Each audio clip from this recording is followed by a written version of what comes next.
Ayan, welcome sa aking channel. Ayan guys, pakita ko sa inyo, gumagawa ako ng sarili kong garlic and carrot pickled. Ayan, nagbalat ako ng maraming bawang.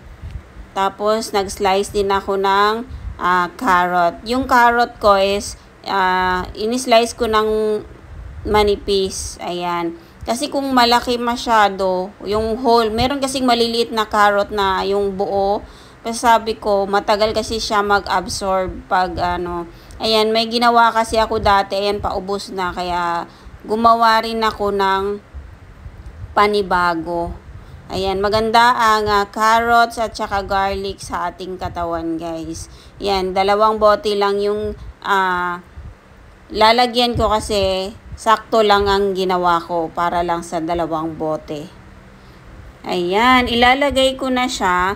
So, ang ginagawa ko kasi nito guys, ibinababad ko siya for 1 week bago ko siya i-start na kainin. Kasi, 'di ba, para mas ma-absorb naman ng konti yung vinegar. At saka, kung masyadong malalaki, ayan, ini-slice ko siya sa gitna, hinahati ko. Para mas mabilis yung absorb ng vinegar. At saka, hindi, alam na natin yung lasa ng garlic, 'di ba?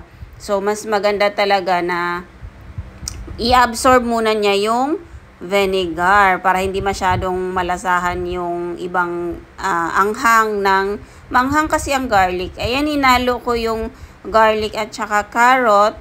Yan, pinag-isa ko na lang siya kasi may natira doon sa isa. Pero okay lang yan guys kasi same naman sila pickled eh. Ayan. Pero masarap to guys. Kapag nasanay kang ganito. Kasi ito, ginagawa ko na ito 1 month ago. Ayan. So, ayan, kailangan yung vinegar umaapaw dun sa ating garlic at saka sa carrots. Ayan. Kasi, para pantay silang lahat nakaka-absorb ng vinegar. Ayan. Dati hindi ako kumakain ng garlic, pero nung nasubukan ko, masarap pala.